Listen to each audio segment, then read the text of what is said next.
Thank you so much for joining us this morning. Great to have you with us. Do you want to just tell us a little bit about yourself? What have you been up to in lockdown? Yeah, go for it. Yes, great. So I'm Sarah Holmes. I live up on the Wirral near Liverpool, and I teach early childhood at Liverpool Hope University. But for a third of my time at the university, I get to spend researching children's faith and families and how we can support churches in faith nurture and so on. I've also got 4 kids of my own, so that kept me very busy in lockdown. One of whom was about 6 months old at the time, so a whole juggle. And I'm also involved in my local church as a kind of a volunteer, which is exciting. In the past, I've worked as a children and family worker in churches and so on. So I've got a few different hats and so on. Amazing. And can I just ask, what's the spread of ages of your children? Now we've got 2-year-old and then 7, 9 and 11.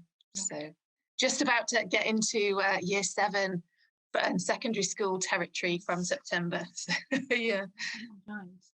Could you tell us a little bit about the research that you've been doing? I know you've been busy during this pandemic year, and we'd really love to hear about some of the trends and patterns that you've been noticing in seeing how families are engaging with church at this time. Mm-hmm. Yeah, absolutely. I think for me, I was just returning from maternity leave when the pandemic struck. Literally, it was my first day back at work when the university was, everyone was heading home to work. So I was kind of sitting there thinking there was obviously loads of talk about education and what was the impact on children of schools being closed, a lot of talk about mental health. But at that stage, there wasn't very much talk about the impact on children's faith. And so I wanted to kind of look and see what was happening from churches' perspectives across the UK, for children and families in that time, but also looking at more recently, I've been comparing different countries and so on and seeing what's happening as well. So I've got a few thoughts. Shall I share my PowerPoint now? And a few things here. So these are some of the kind of trends that I've been noticing. What you might call the marks of COVID on our children, family, youth sort of ministry. Very different stages. Of course, the pandemic has continued to change in terms of restrictions and patterns and so on. And so we've seen different stages: frustration, despondency, confusion, just people not quite knowing. And actually, as part of that, many churches have reported a reduced teams. And this might be perhaps that people who were involved, perhaps sort of more elderly and therefore vulnerable, or perhaps were thinking of giving up, perhaps less committed. They were thinking of giving up before the pandemic, but this was kind of the nudge to do that. So for various reasons, we've seen reduced teams across the country, really, in terms of people involved in children's ministry. I think this is starting to pick up now from what I hear, and people are re-engaging with teams. But still, there is that sense of we're not quite sure what we're doing. We don't know what we can do, what we can't do, and what's okay, what's not okay. Do I have time? Do I have capacity, and so on. So that whole area of teams is really difficult, I think, across churches, but also funding. So, of course, we know that, sadly, the pandemic has caused issues for funding across the board, really, and church is very much included in that. And so I haven't heard in detail about the funding available for children, family ministry, but it's kind of obvious that that's going to be affected in the medium term, really. I think one of the things that kind of has been a bit sad to see is this segregation of ministry, which many people have been talking about. And what I mean by that is that perhaps before there would often be, a time where adults and children would be together in church before they separated off. But actually, because of what's been happening, that's been a lot more challenging. So perhaps when things have been online only, that's been difficult to create. We've all struggled, haven't we, creating things online anyway, but to create things that meet the needs of all ages together has been particularly challenging. I know there have been some amazing examples of where people have made huge efforts to do this, and that's been incredible, but a significant proportion of churches have kind of gone to do things segregated. And what I'm finding as I'm hearing is that now churches are starting to meet in person again. Actually, this segregation is continuing. So partly because of restrictions. So it's difficult having lots of people in one room together. So it's easier to have the children in one room for the whole time and the adults in one room for the whole time, and to have none of that sort of walking around and so on. But it is leading to this kind of sad trend that I see, that we're not having children. So, in my church, my kids are in the hall for the whole time, and I'm in the church room with the adults. And so my kids are not seeing adults worshipping. They're not seeing prayer and all that kind of thing that is so rich as part of the experience of being part of church life. So I think that's a significant thing that we need to be aware of. Of course, it's challenging to think about how we can get around that, and that'll be different in everybody's context. But to really think about this thing of how can we see more joined up worship, more kind of observing one another, and more kind of coming together of the generations. The next point you'll see there, exhausted parents. I don't think I need to explain that much more. I can very much resonate with that. I've got 4 kids myself, and the pandemic has been very exhausting in terms of trying to homeschool, juggle family life, juggle church responsibilities and work responsibilities too. And for many, many people, that would be the same. And I think we need to be realistic about that. I'm going to talk a little bit more about that later, in terms of, as churches, what we expect of parents and what how we can support parents in that, because that's something which is really, really key, that we're so aware of that. But alongside that, there's a point there about decreased engagement from parents, and I'm hoping, again, looking at the poll, we see there that most parents are sort of coming back, most families are sort of returning and so on, and that's great to see, because actually, for a lot of the time, people were struggling, perhaps finding the time or the energy or the motivation to get the kids to log on to the weekly Zoom, the church Zoom or something, and everyone was zoomed out from homeschooling and all that kind of thing. Actually, that did lead to decreased engagement. And I've put that from parents because what, as well as another pattern that I've noticed, is that often, particularly when things were online, there was this thing of, kids, will you go over there, log on to that Zoom call with church and do that over there, and I'll go and do 50 million jobs while I've got 20 minutes to myself. And of course, that's the need of the time, perhaps, but it is meaning that there is a kind of a lack of engagement there of parents and family faith, which again is something that we'll talk about a bit more later. Of course, there's been the flip side, where we've also seen some parents being incredibly active in terms of faith in the home and so on. But I think in significant numbers, we've seen decreased engagement. And then the final point there I've put is some marginalisation. So I think we're probably all aware of the incredible difficulties that there have been for children with special needs and learning disabilities and so on through this time, because so much of the support was cut, so much of the provision in the whole sector has been cut, and families have been really struggling. And I think from a church perspective, it's been sad to hear that many families with children with learning difficulties or special needs have been feeling isolated, and that they haven't been able to connect in. Often, so in some cases, the online platform has actually helped, and so children perhaps who are anxious about going out, or for other reasons, going to church physically was a barrier, actually could connect online, and so that's been helpful. But also for the vast majority, it hasn't really worked. Of course, for younger children, online things were really difficult. And actually, as we were trying to return to some kind of physical meeting now with young children, that's also challenging. So I now have a 2-year-old. I'm highly aware that they don't stay still, they don't social distance, they can't kind of follow the rules, and so that is leading to marginalization of those families with particularly young children. So they're my sort of big things, and I think it's led to what are some great divides, really, and I've got the kind of the picture of the barrier there, because I think this is what many children and families are experiencing. Of course, I think we're all aware of the access issues with technology and so on. That's been talked about a lot. I've mentioned SEN children and so on. Some have found it help, but for many it's been a barrier. Geographically scattered. So, for some churches who were able to go around visiting each of their families numerous times during lockdown because they all live close, that's been wonderful. But for many churches, actually, if they're geographically scattered, that's just not been possible, and that's been really challenging. But the point there at the top about the input of faith during this time, I think for me has been one of the biggest trends, if you like, the biggest flags, I guess, for us to be aware of. So I've just got one more slide to show you at this stage. Now it looks a bit scary, but it's not, I don't think.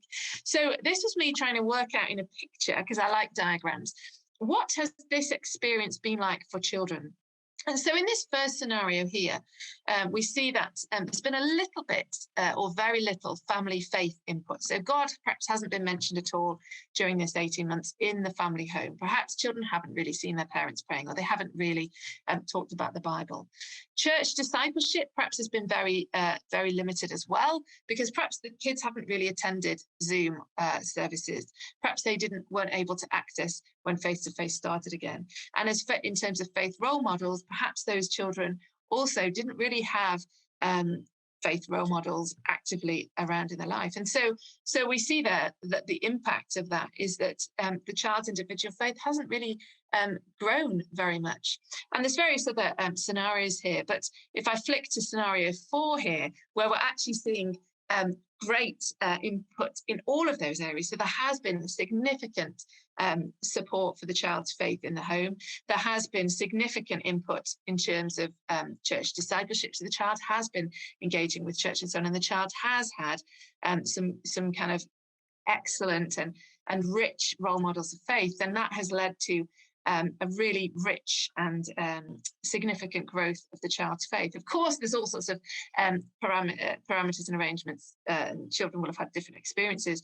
But I think we need to be aware of this as churches, that every single child will have had a different experience. So when kids come back to our church groups, they may be sitting there having literally not heard about God for 18 months, not heard or seen anybody praying, not heard anything about faith for that whole time. And on the flip side, we might see children who've had a very rich experience in that way. And so I think we need to be aware of this as churches in terms of this great disconnect and this disparity of experiences that we've been having. So if I flick back to that original slide there, in terms of the great divide, I think we have a huge divide in terms of the experience of what faith input children and families have had over this time. So they're just some of the thoughts. I'll stop screen sharing now because I know we were going to pop into breakout groups to talk about that. Thank you, Sarah. I'm really aware. I was just thinking of that last diagram of sort of how much the child's individual faith will have grown, and actually the one where family input was huge. Actually, it seems as though the growth in that child's faith development is bigger than if they've just had really good church inputs. So that's quite striking. Can you? Yeah, and that was coming through time and time again in the conversations I was having with various different churches, different leaders, different children's leaders, different parents, that it was in this time where there was intentional activity at home in terms of faith nurture, that was having a much more significant impact than if they were attending the weekly Zoom church and so on. So again, we'll talk a bit about that a bit more later, because I think it's really been coming out strongly in this time, the impact that parents and family does have and can have on a child's faith. And I know we'll talk this later, but we want the best of what's happened in this year to continue, really. Sorry, I slightly lost my Wi-Fi then. So I guess my hope is as we're re-engaging as churches that we take the best of what's happened in this last year and think about how faith nurture at home is still really, really important, even though we might still be able to run our children in youth groups. We are going to head out into a 5-minute breakout group now. And what we'd like you all to discuss is, what's struck you from what Sarah's just said, what's resonated, and, what do you notice from your own context? And is there anything that has surprised you in any way? just also to say that we will, if you've got any questions, do put them in the chat. And thanks to Heather, who's already done that. And we will come back to anything that we feel is unanswered towards the end. So feel free to put those in the chat at any time. And yeah, we'll go back. We'll see you in about 5 minutes after your breakout groups. So see you shortly. Aika, what struck you about what Sarah's been saying? I think on one point of view, I kind of feel as though it shows that everybody, we're all in the same boat. There's not one church that's doing better than another one. We're all slightly struggling with this and wondering whether our family's going to come back. And my other thought was, so that makes me feel better, you know. But then the other thought was actually the missed, are we going to miss a generation? So anybody who's had a baby in the last year, and we know that church and toddler groups have a really key role for those people. They might not have been to anything like that. So how do we go about making contact with some of those families, particularly if somebody's going back off maternity leave now, then they've missed that opportunity to have a connection with the church that they might not have done normally. So that's something that I think is worth thinking about. Yeah, definitely. I think for me, what struck me is the potential power of family discipleship and that space. Like if a family is engaging with that and discipling within the family, discipling children within the family, I think just seeing the sort of influence, even if that's the only area that's been engaged with, the power of that in the child's faith, I think is a really interesting observation, Sarah, that you found. And for me, is like, well, how as the church are we helping parents to feel empowered? Because so often I did my dissertation on this topic for my degree, and it's like so often parents are like, I'd love to, I just don't know where to start or what that looks like, or they don't feel like they're sort of mature enough in their faith to share it. And I think there's a big bit of almost debunking and like clarifying, actually it doesn't need to be a big sort of theological process that you go through or teaching that you go through with your children, but just simply sharing what faith looks like for you in your everyday life is powerful enough. So Sarah, as we're restarting our groups and thinking about sort of faith development and how we transmit faith within our churches, within families, what do you think like our aims and purposes can be in doing that, and what do you think that can look like for each of us? Yeah, I think it's a really interesting one because I was speaking with a colleague in the Netherlands. Actually, we were sort of comparing different experiences of churches, and she talked about it very much like an X-ray. So that what has happened in this whole time has shown things that were there all along, but perhaps we were less aware of. And so actually, it's there's been much talk about this, hasn't there? About let's take the opportunity to evaluate and reflect on things while we have the chance. And so I think this is a really key time for us to do that, partly because we've kind of had to, because we couldn't just continue as we did before, but also actually it is an opportunity to do that. So I'll just share, got slides here. So here we have a few different measures that we could use. We could probably sit around all day evaluating what we're doing and so on. But I'm so aware that people are exhausted. Teams are exhausted, parents are exhausted, everyone's exhausted, everyone's kind of fed up and so on. And so we need to, whilst we are evaluating, we also need to be balancing that with re-envisioning and re-inspiring and kind of helping people to refine the passion for this kind of this area of ministry and so on, because it is such a difficult time that we're in. And this shows here, just when I was speaking to various people, there aren't numbers on here, but it shows the proportion of people, what people's kind of focus was. And so we see that the biggest number of people were reporting that they wanted to do that. They wanted to reflect on what their church's strategy and vision was for children and family ministry, but also that's closely followed by pastoral care and connecting, which I think somebody's just been speaking about that, perhaps in the chat, about actually finding out what are the needs of families and so on, and that's driven by, or that very strongly connected with pastoral care. And then this supporting faith in the home. So that has been a significant thing that churches have been wanting to do to support families in in doing that, in how they can support faith in the home. Again, we'll talk about that shortly. And then various other things, looking down to having a family focus, perhaps more than separate units of looking at children and adults separately. How can we work with families more? That's been kind of a very a strong theme that's emerging that people are starting to do, because especially with the whole bubble thing and we can't cross households and so on, actually there's a lot more we can do if we keep the family units together and minister together to the family units. Strengthening children's team. Some were saying we just can't plan ahead because of the uncertainty. So this was back in January time, this research particularly. But I think it's still what a lot of people are feeling, obviously shown by the announcement yesterday. We still can't. Still, it is difficult to plan and so on. Significant proportions were saying they wanted to just re-establish what they previously had. And I think actually we're seeing that even more now. So this was a smaller proportion, but I think probably now if we did this again, we'd perhaps hear people saying that's just what we want to do. We don't have the energy to think of new things. We don't know what we can change or so on. Let's just get back to what we were before. And I do think in some cases that's natural and that's what we want to do. But in some cases that is a missed opportunity.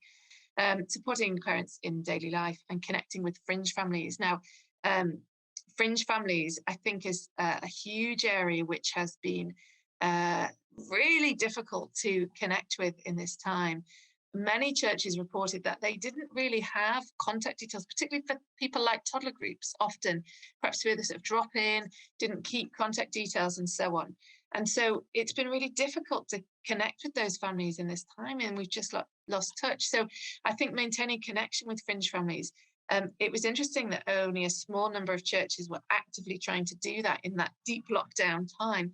But I think going forward, that's something for us to be aware of, how can we re-engage with these families and so on.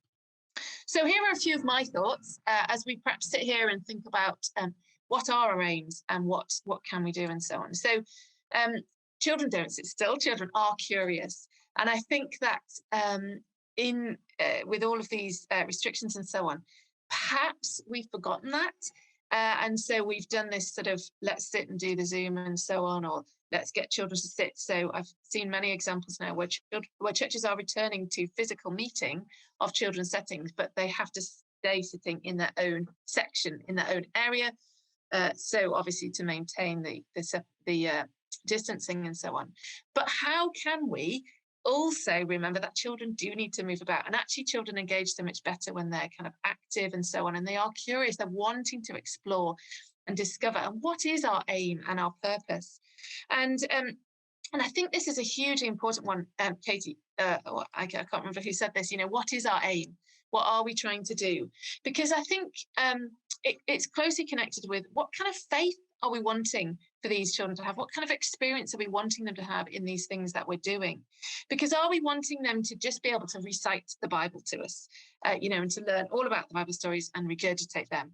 Or are we wanting them to be able to be good people, good moral people, to make good choices, to be kind, to be nice, to share their toys, that kind of thing?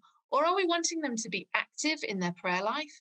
Are we wanting them to actually hear a Bible passage and think, right, okay, how might that challenge what I'm doing and how I'm living out my life this week?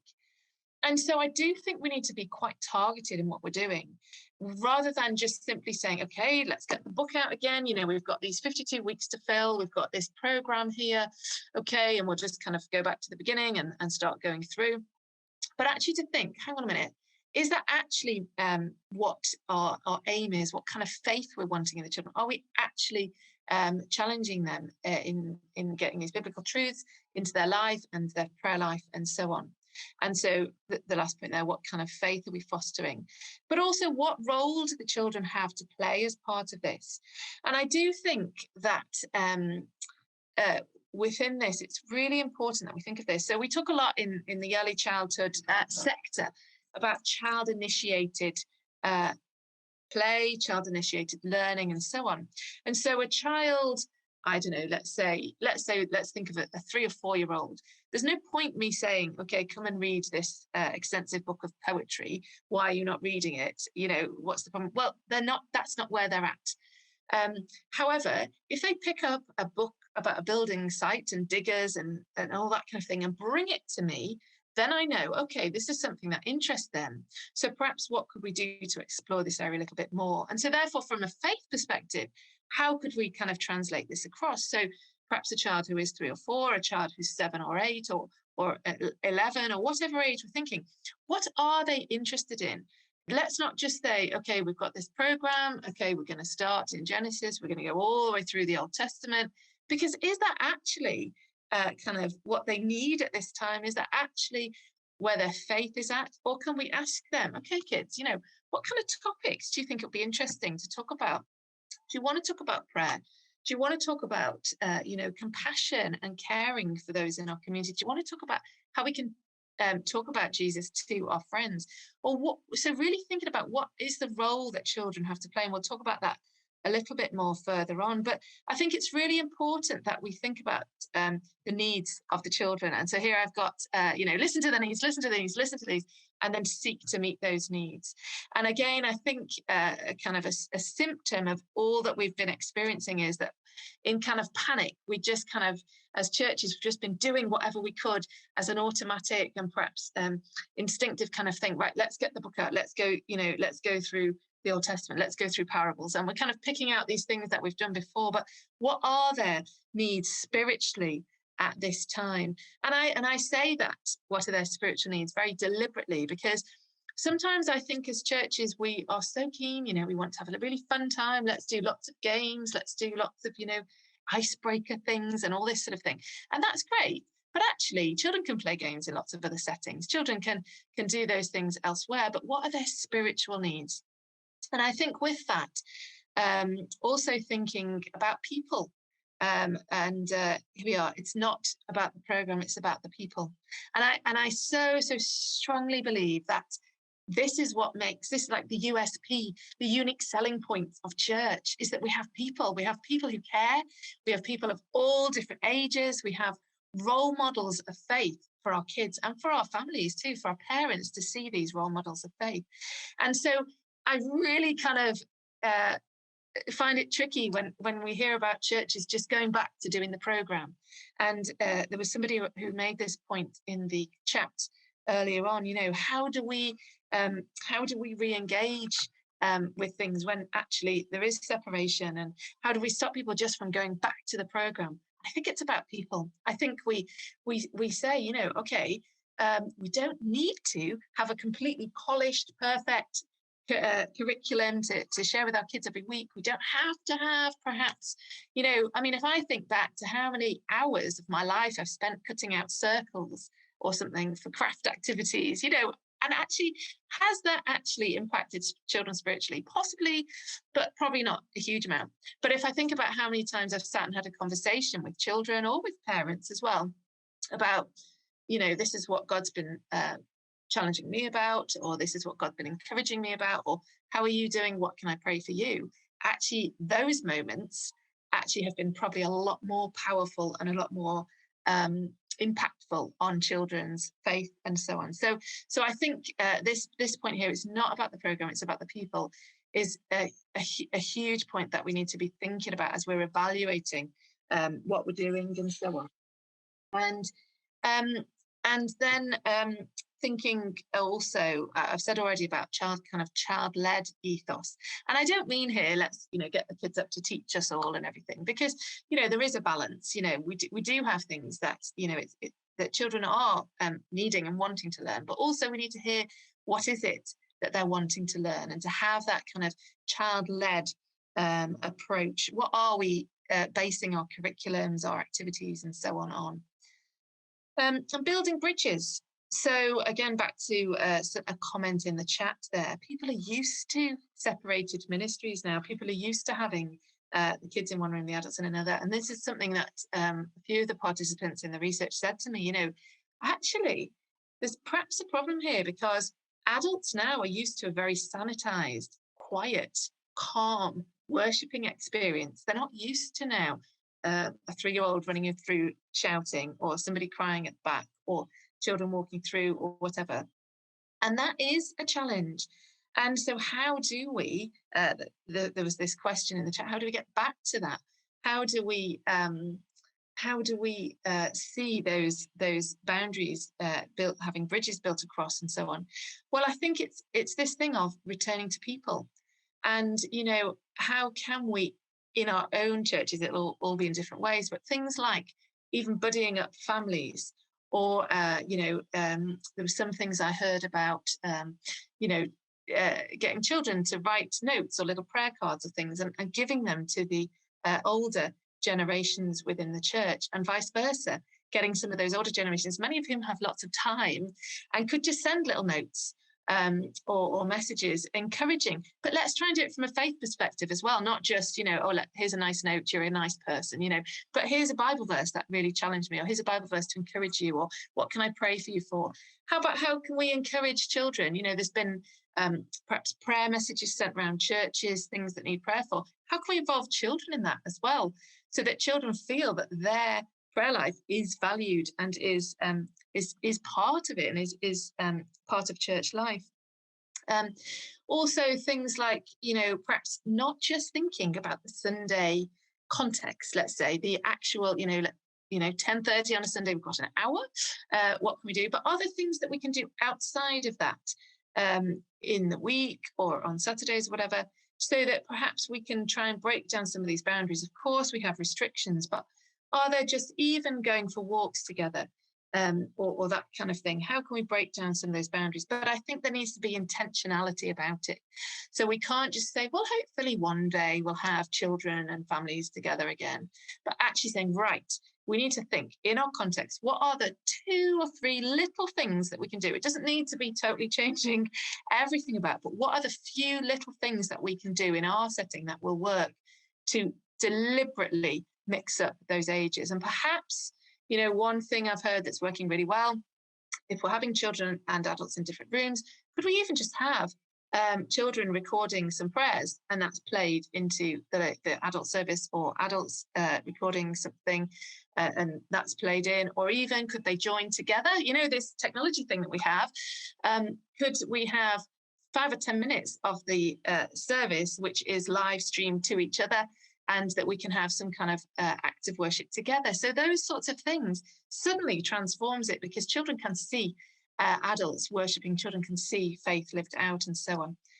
But very much not a one size fits all. So again, one of the things we talk a lot in early childhood, the kind of the EYFS, this program that's followed in the early years education, is this unique child, and this sense that every child is different, every family is different. We can't say, okay, here is what every single family needs, let's do that as a church, but we need to be listening.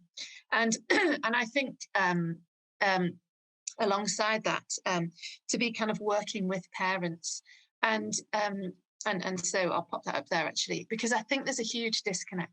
When we listen to families, we're hearing what they really need and want, and yet I think as churches we're presuming that we know what they need and want. So I've heard of cases where there has been perhaps here we know you need like 20 million, well, perhaps that's an exaggeration, colouring sheets. You just want your children keeping busy, so here's lots and lots of colouring sheets, and I'll deliver them to you every week, and here's colouring sheets, get your children colouring.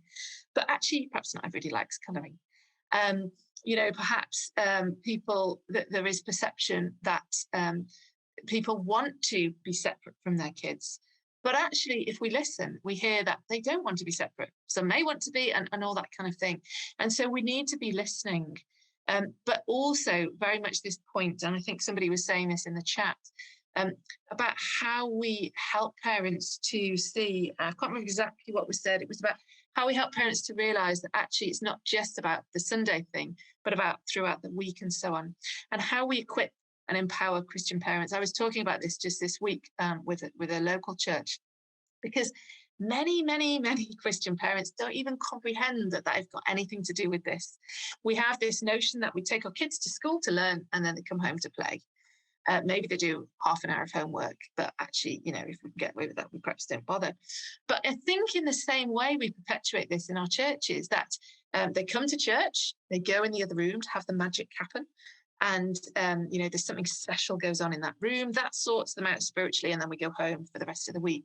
But actually, I think some very simple things, just drip feeding into the ethos of our churches, that actually the parents do have a part to play in this. So, for example, when we're praying for people, at the end of the service, even, okay, off you go to your weeks, we'll pray for you in the work that you're doing. We'll pray for you in the parenting that you're doing. We'll pray for you that you can help children and so on.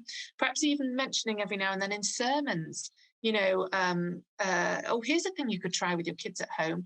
You could all sit around the table and talk about this Bible verse, or in the weekly newsletter that you send out, could you perhaps put a question or a Bible verse and say, it'd be really good to talk about this in your household, just for 2 minutes around the dinner table or something. So just drip feeding these little things, so that actually there is this change of mindset that actually is something to do with the parents, but also for many who feel that they can't do it. They don't know what to do. They're not, got theology degrees or anything, but all they need to do is let their children see them praying. I think for me, one of the most memorable moments, I feel a bit emotional even saying that, one of the most memorable moments of the pandemic for me was, well, literally, it was horrendous. We were having such a battle with homeschooling, and everything that you could imagine was going wrong. And the toddler was just, doing a toddler thing, and it was horrendous. And I literally remember just sitting there in the midst of my kids and just crying. And I said, kids, let's just pray. Let's pray. And I sat there and I said to them, we need God to help us in this, because it's just awful. And we sat there and we spent 10 minutes praying together. And I think that moment for my kids was so impactful.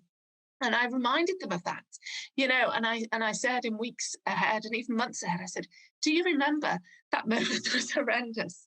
There were many more horrendous moments too. But, and I say to them, can you see how God helped us through that time? And that's the reality. There was nothing particularly planned about that moment. There was nothing particularly theological about it. It was just a real moment that I kind of brought God into that moment. And I think that the more we can do this with our families, the better, really. So I think we'll pause there, because I think we're going to go back to breakout groups for a moment. So I'll pass back over to you guys from those thoughts. Something I want to pick up on a question, Sarah, that we've had in the chat. You mentioned earlier on about trying to find out what the spiritual needs of children are. And the question here is, have you got any tips for how to find out what children's individual spiritual needs might be? Because it seems that each child may have a different need, and it feels slightly overwhelming to connect with each of them when time is short on a Sunday. And I guess my further question to that I work with teenagers. I've got 4 teenagers in my house at the moment. And when I ask them, well, how are you doing, or what do you need? Sometimes the response is, I don't know. Mm-hmm. So. Yeah, absolutely. And I think this is the thing, isn't it? We usually don't know what we don't know or what we need until we've had it. It's kind of retrospectively, we think, oh yeah, I needed to hear that, or I needed to know that, or whatever. So, so I think it's a really, really good point that we can't just say to children, right, can you sit here? Can you just do me a list, please? What do you need from God, or what do you need from the church? But it's really interesting. Actually, we're just about to, I'm not doing this as like a plug, but we're just about to launch quite a significant survey. There's 5 different countries we're doing it together to ask families about their spiritual needs and so on at the moment, and children and so on. And I think that's, hopefully that will kind of bring some really interesting things in. But I think at a very local perspective, I often think of the kind of, at school we have the parents' evening type thing, and perhaps we go there and they say, I've noticed that your child is, this is usually what my kids get, they're not doing very well in their spelling test. Could you perhaps do a little bit more spelling practice, and then, yeah, okay, we'll do that. And I kind of think, actually, we can't do this kind of thing in isolation. We need to be working with the parents. It needs to be a partnership thing, because actually, if I see children on a Sunday morning for 1 hour, how on earth can I know what's going on in their world, spiritually or in any other way? Yet the parents do know that. So I think very strongly there needs to be a working together, a kind of partnership. And maybe it's perhaps not as formal as a sort of a 10-minute parents' evening type thing. But actually, and I know that time is an issue, obviously, for many people involved in this sort of ministry. But if there are ways that we can foster better partnership together, I think that will be really, really valuable. So even if it's, little emails from time to time back and two with families, or just little chats at the end of the service, saying to a parent, how's your child getting on with prayer? Is there anything we can do, to support them? Or that sort of thing, I think is really, really interesting. But I think perhaps in terms of speaking with children themselves, even just to say to them, what's something that you find. This is the thing, actually. I did some research many years ago from a PhD, really. And all I did was I went to about 60 different families every year for 3 years, just had a chat with the kids. What do you think about God? What do you think about church? And all I did was I asked them questions. And the parents were allowed to, not allowed to, but the parents were asked to observe, but not join in. And time again, they said to me, I didn't know my child thought that. I didn't know they thought so deeply or they experienced those things. And all I did was ask a question like, have you ever prayed? And how did that go? And I think sometimes we think there's like some kind of magic formula that we have to apply to access the child's kind of spiritual activity or thoughts or whatever. But it's really not that complex. So I think literally to just say to kids, what do you think of what do you think about how God's been working as part of COVID, and just see what they say, and that might raise things like, well, actually, I'm really cross with God. I hate him. I don't want anything to do with him anymore because of COVID. Or it might raise things of, well, I'm really upset because this is happening and I'm trying to pray to God and ask him for this. Or they might be incredibly, you might think, goodness, they're praying every day about this, or, they've been telling their friends about God. And just a simple question like that, we suddenly hear this is where they're kind of connecting with God. Other things you can do is just get them to draw pictures. Maybe we just say, okay, kids, the activity today is, could you draw a picture of something you want to say to God about what's happening now? And then have a little chat with them. What's your picture? What is this about? And how can we pray together for this? And so those sorts of things. But just simply to be asking questions and seeing what sort of things arise, really. So they're just some of my thoughts there. Thank you. I've just put in the chat, actually, Church of England have a resource called Learn to Listen. That was produced a number of years ago, but on it there are a number of different exercises for different age groups of how you can start some of these conversations in really creative ways, and particularly for the younger age groups.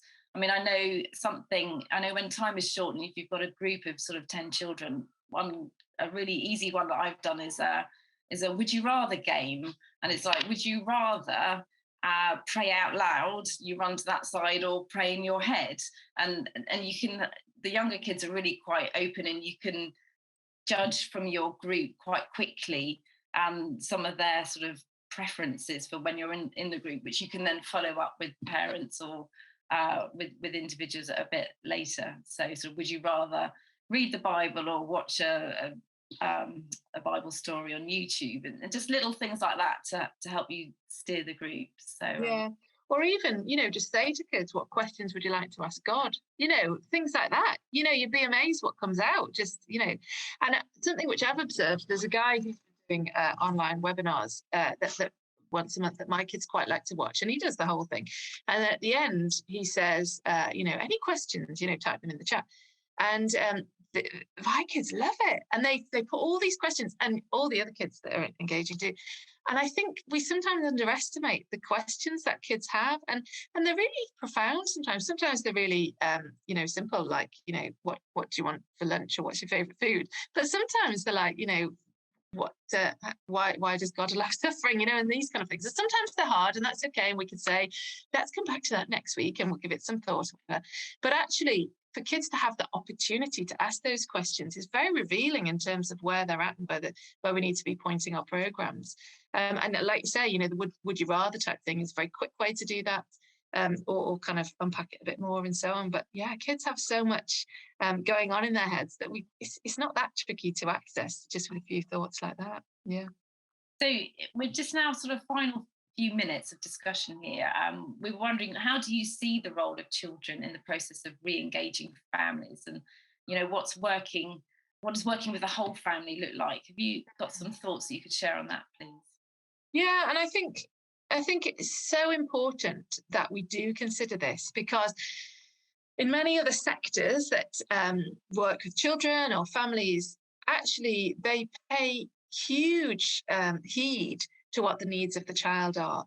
If you go to entertainment centres, soft play places, or bigger theme parks or whatever, it's all about what will meet the needs of the child. What can we do to get?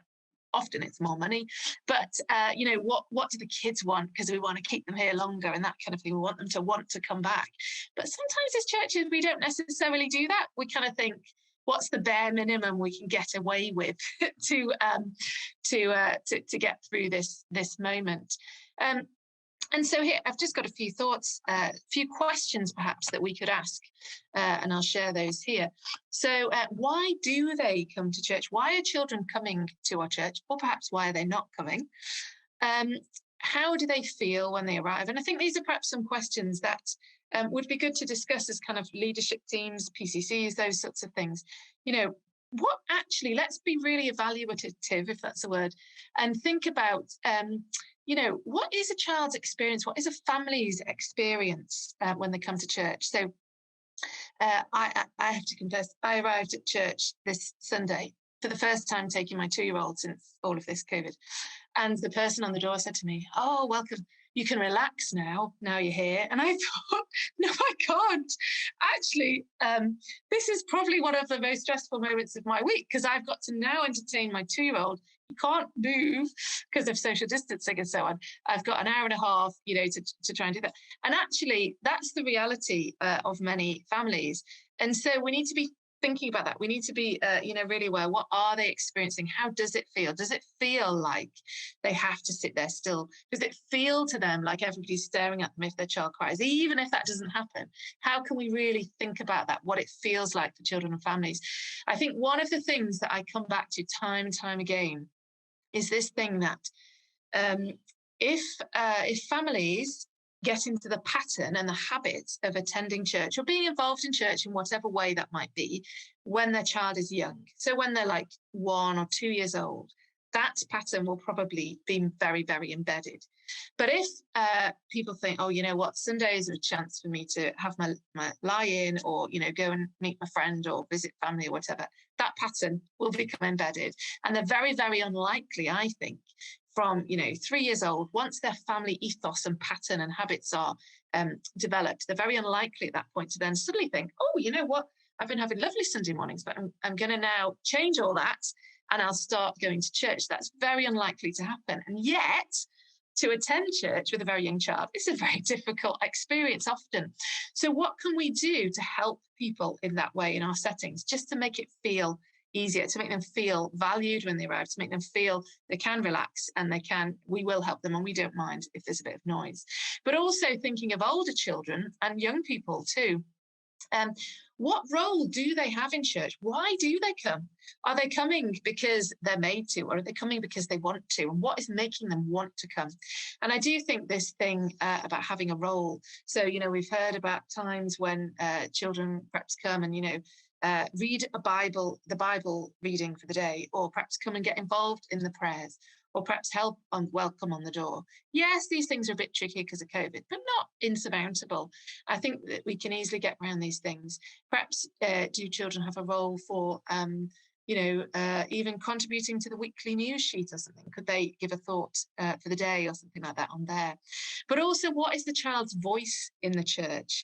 To what extent now, it seems to be a growing movement where people are having like a child's PCC or a child's spokesperson on the PCC, or perhaps they have their own PCC and then feed into the PCC. But this kind of thing of actually involving children's voice is really, really, really important, I think. And in terms of shaping our future strategies and so on as church, and then connecting with their families. So it's not just about kids, but connecting with families as a whole. And I'm just looking down here to make sure that we've picked up on things that were in the chat, because I think we're talking about this, how to connect with families as a whole unit rather than separately and so on. And I think that we've already touched on this a little bit, but making it easier for them to attend, but affirming what's going on in terms of their kind of spiritual activity in the week and so on.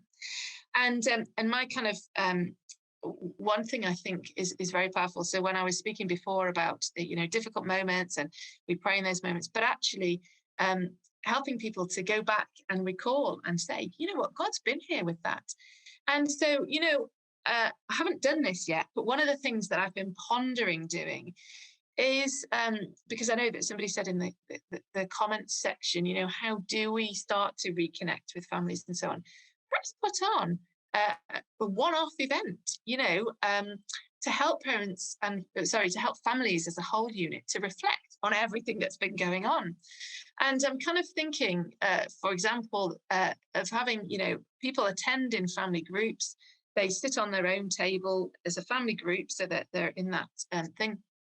It might be on a Saturday afternoon, it might be on a Sunday afternoon. So at a different time to a service, but that families could come and we have some kind of possibly active worship, but some kind of interactive thing where families can discuss together some questions, just to give them some questions, perhaps give them some activities like draw a picture together about, what's been the best bit of pandemic life for you, what's been the worst bit, what has been something that God's helped you with in this time. Perhaps we could have some Lego on each table so that they could build something together of a Bible story that they found impactful during this time.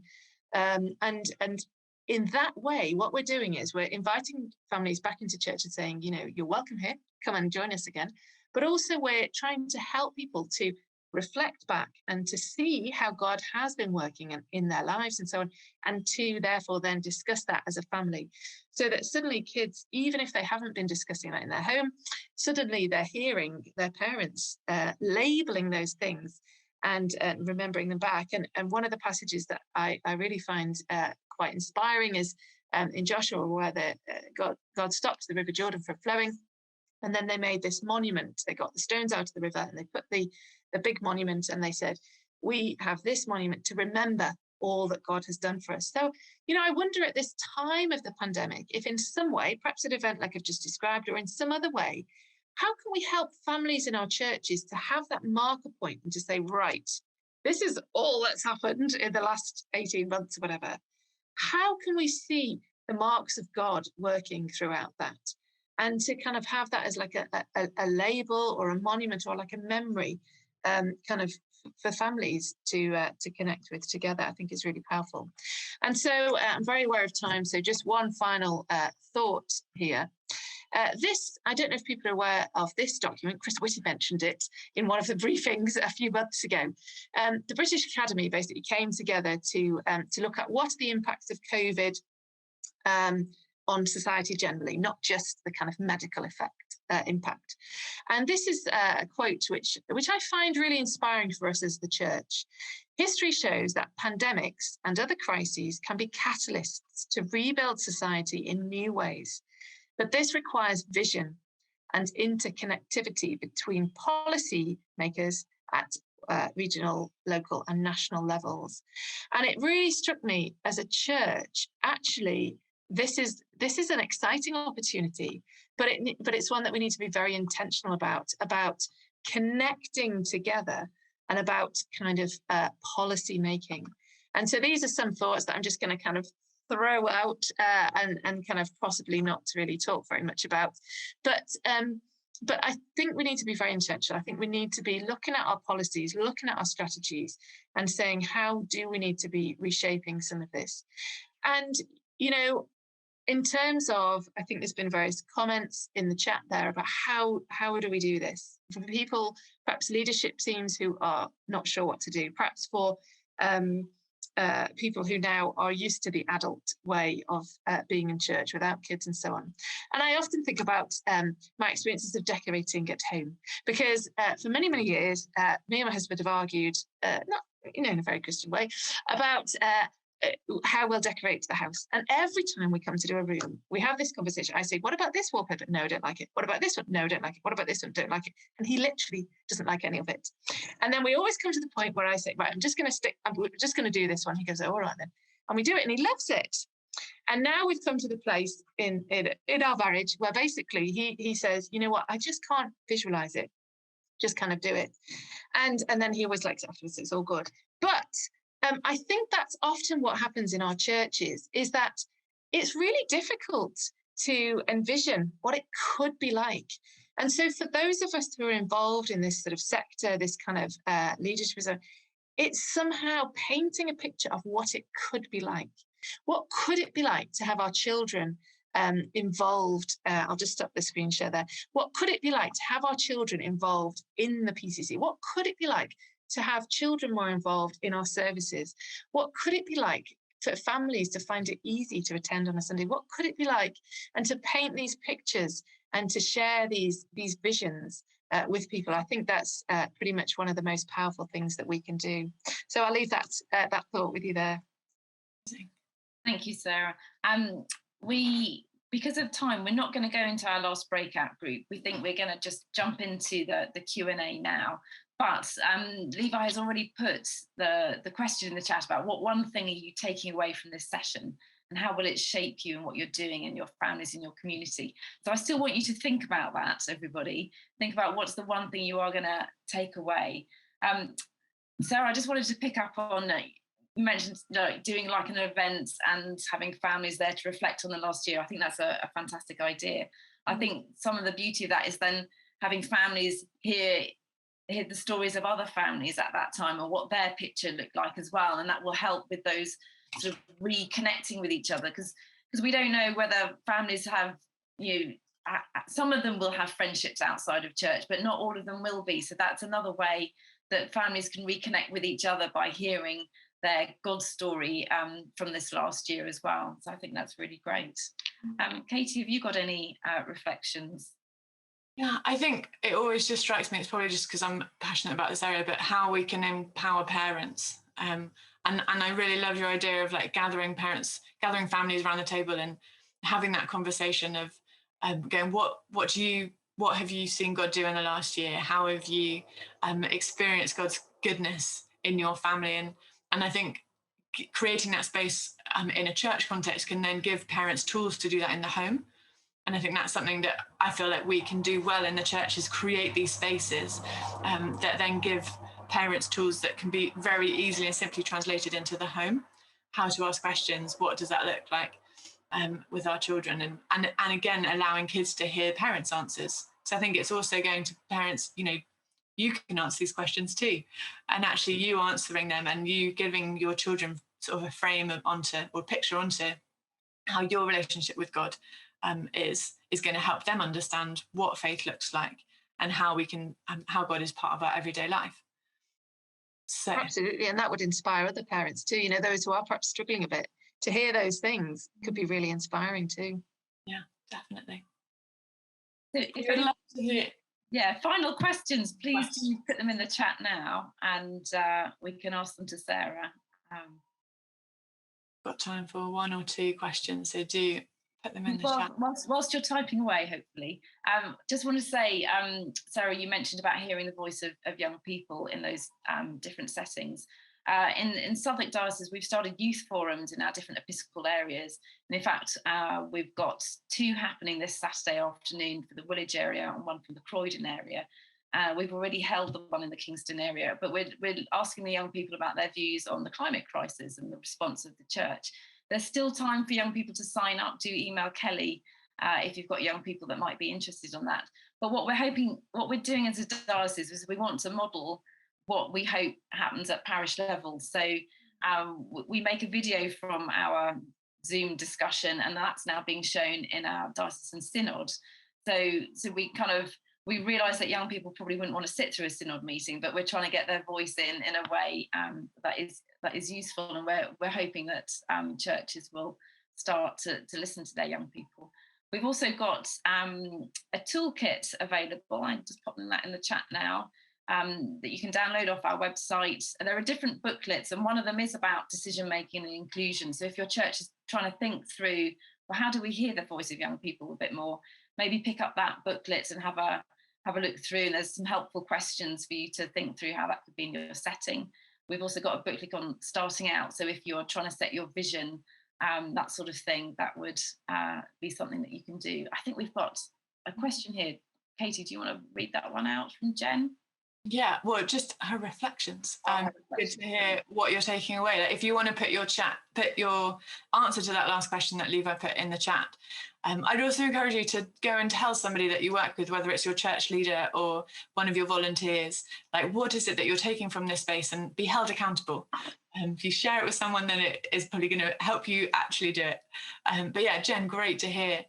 You want to provide a safe space for kids to talk, draw, make things they would like to ask God. Amazing. Love that. And great that it's been encouraging. Thank you for your message. Great. Alex, you've joined us from South America, from Brazil. That is lovely, international element. That's excellent. But yeah, if you have any questions following this, Sarah, is there any way we can get in touch with you, or if people want to hear more of what you're doing? I know you've got a webinar coming up shortly, which Levi has just put a link to in the chat. Do you want to just tell us a little bit about that?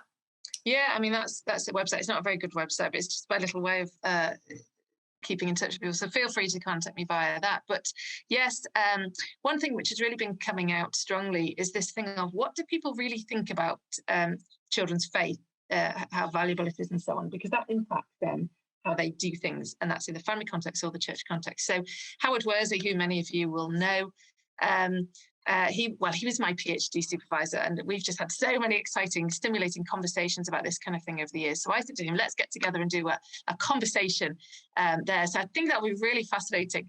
For those you know Howard, he's very insightful, and also he does ask those poignant questions, but also has such a lot of huge wealth of experience to give. So that's yes, you can book online for that. It's a free webinar, so that will be an interesting conversation, I think, there. Yeah, that would be great. So yeah, there's a link if you want to sign up to that. Howard is excellent. He was also my dissertation supervisor for my undergrad, so can also rate him.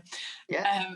But yeah, and then in terms of other things we've got coming up, we've got our next gathering like this with Southwark and London together is, I'm just stepping, on the 30th of July. I'm sure lots of you will be aware of the recent things that have come out of the Church of England, the living in love and faith. And we're going to spend some time reflecting on that. We've got one of the people who are part of that formation group of that paper to come and help us reflect on how that affects children and young people. So do come and join us for that. And prayer, if you want to come pray for children and young people, Wednesdays at 12 o'clock. Hopefully Levo will put the link in the chat, and we would love to see you there. But Sarah, just before, I know you've got to head off, is there anything that we can pray for you? We love to pray for our guests. Is there anything we can pray for? What you're doing? I've no idea. No, I just think that kids and family ministry as a whole is doing phenomenal work in really difficult times. So anything that we can all do to help with that is just incredible, really. Yeah. Cool. Shall I pray? I'll pray. Father God, I thank you for Sarah and everything that she's shared. I thank you for her role as a mum, her role as a researcher, her role as a volunteer in a church, and her passion to make Jesus known to the next generation. Lord, I pray that you will bless her in her work and bless her now as she goes on to do a teaching session straight away. So Lord, give her the energy that she needs for that. And I pray for everybody here as we consider how to re-engage with those families. Lord, I really pray for your inspiration and for your leading to know how to best move things forward in your context. And we really pray that that you will be known to the next generation of children and young people, and that they'll be really excited to be on a journey with you throughout the whole of their lives. And we just ask this in Jesus' name. Amen. Sarah, thank you so much for being with us and sharing all that you have. It's excellent to hear. And see you soon.